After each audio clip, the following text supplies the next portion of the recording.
In this lesson, we're going to be talking about format string attacks. First of all, let's talk about what a format string actually is.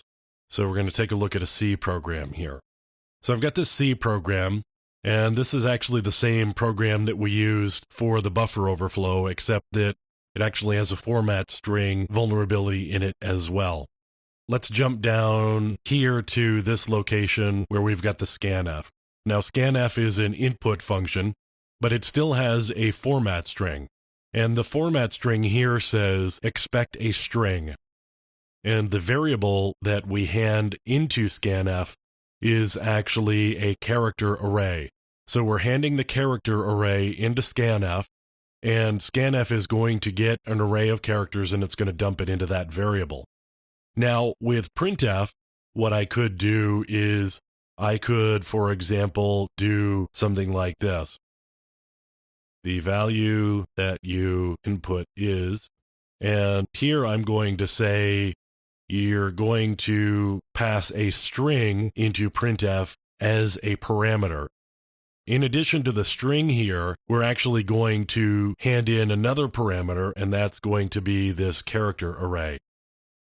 I could do that, and that's another example of a format string.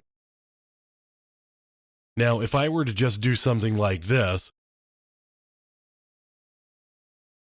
then all I'm doing is I'm handing in the character array as a parameter, and there's no actual format string there.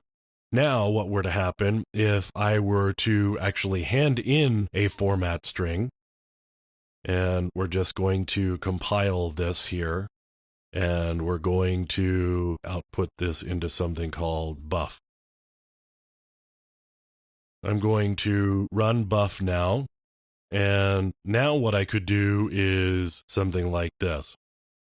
I'm passing in the format string at this point. What it's spitting out to me now is basically what I handed in. Let's say I wasn't trying to do a string. Let's say I wanted to do something like a hex number. Now I actually get some hex data back.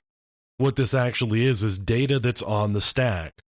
In order to do something useful with this, I really need to be able to know where I am in the program and how I might be able to manipulate the data that's on the stack. And I could do that doing something like using a %n. So I could do a %x and a %n, and the %n is actually giving me a segmentation fault. The %n helps you to actually put some data up onto the stack. I actually got a segmentation fault because presumably I was trying to write to a location that my program didn't actually have access to. Now, in order to figure out where you are, you either need a program that's going to tell you, which is really unlikely, or you really need to be able to use a debugger.